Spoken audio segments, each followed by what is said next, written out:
Greetings, and this is the wrap up for week 3. I first wanted to start off by telling you all very well done with your discussions this week or this week 3. I think they were very informative, and you all offered a great deal of insight and questions that would provoke you to think and understand a different perspective. So this particular week we covered chapters 4, 5, 8, and 19. And basically in chapter 4, it was talking about the operations of generalist social work practice. And it mentioned 4 different systems. So we have the client system, we have the change agent, we have the action system, and we have the target systems. And in having these different systems, it gave light to how a social worker's role may change. So a social worker may go from being an advocate to a mediator to an enabler to a negotiator to a broker to an enabler at times. And so it's important as the social worker or in the role of a social worker that you are familiar with those different stages or systems. You have to be familiar with the system because you'll see that they are often interconnected, right? So one system impacts the other system is like a ripple effect. So it's important in a role of a social worker to be familiar with what that process is going to look like. And so that kind of talks about what chapter 4 in a nutshell. And chapter 5 kind of explored like the trends and the history of case management and clinical work. And it gave us different examples, and they used case studies in this chapter to delineate between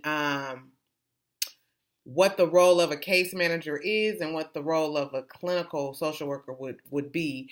And in doing so, in chapter 19, it kind of talks about how case management, it exists, but there's no real clear definition of the roles for a case manager. But we do know that they are charged with maintaining or monitoring service delivery. They identify a client and their needs.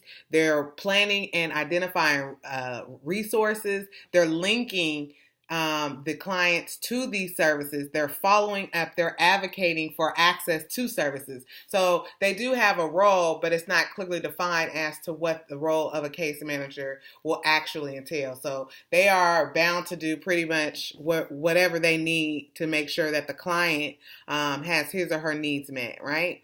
And so in chapter 19, I'm skipping around. So in chapter 19, it talks about that. But all these different chapters, they tie together really well. And I believe it was in chapter 8 where it was talking about the different theoretical frameworks and the pedagogy or the paradigm that is used in social work practice. And it talks about the life cycle model, right? And how that particular model is interconnected, person and environment, right? So like I said, all these different systems, they work together. And the environment is going to impact one's ability to operate or exhibit social functioning. There's various levels of social functioning, but all those things are interconnected, right? One impacts the other. For an example, if I am in an environment, let's just say it is inundated with drugs and alcohol. You have people on the corner selling drugs. It's a higher probability that one may find themselves caught up in that environment. They lost their job, so it makes it easier. So we have to be very intentional about how we interact with clients who may struggle with the environment, right? So a lot of times people don't want to participate in the behavior that is not adding value to their lives. But then you have all these outside forces that get in the way of you making a good choice, if you will. And so it's important that as service providers, we are familiar that the environment is a large contributing factor to outcomes.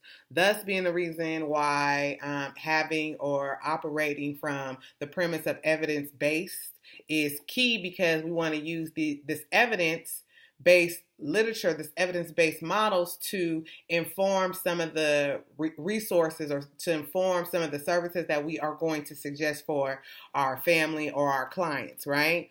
And the more informed the individual or the family is, the more likely as social workers we're going to be able to get their buy-in to that process. And so those are really some key things that manifested throughout week 3. And so I encourage each of you to go back through those chapters and do that practice test. Test your knowledge. What areas are you still struggling to grasp the concepts? And if you guys have questions or concerns, I'm more than happy to help you all navigate through that. But I challenge you to go and do the test, just to test your knowledge. Like, I know this area I'm good in, but I do need to work on whatever, right? I'm still not familiar with those key concepts in that particular chapter. So we can definitely talk about that. I think these chapters offer some good illustrations and some good case studies. And so I do implore you to go and check it out. And so that's kind of it for the week 3 wrap up. Your grades are up to date. For week 3, I've graded your assignments and your discussions. If you all have any questions or concerns, then do not hesitate to reach out so that you can get the clarification that you need. I wanted to remind you all that when you do your discussions for this week, it is important that you all have 2 initial discussion posts. So for discussion DQ1, you're going to post your response. And then for DQ2, you're going to post your response. And then you have to respond to your classmates, and you have to do this. You have to have at least 8 total posts. So 2 are your originals, and then 6 are your interaction and participation amongst the people in the class. And so I just wanted to make you all aware of that, so that we can all be on the same page.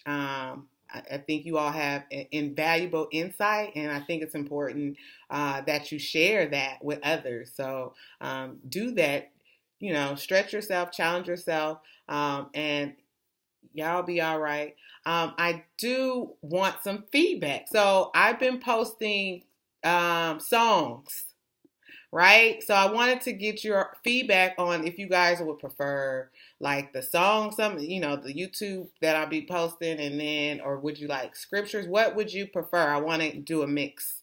I know personally for me, when I am, using or listening to the music, it's like my praise and my worship. So, I just be willing to share. But if you guys prefer something different, then I'm open to doing that as well. This is your class.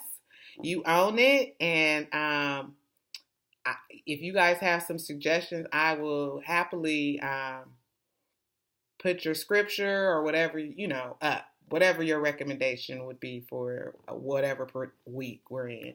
So I just wanted to say thank you all for the hard work for week 3. Let's bring on week 4, and let's keep growing and learning and see what week 4 has to offer. Have a great day.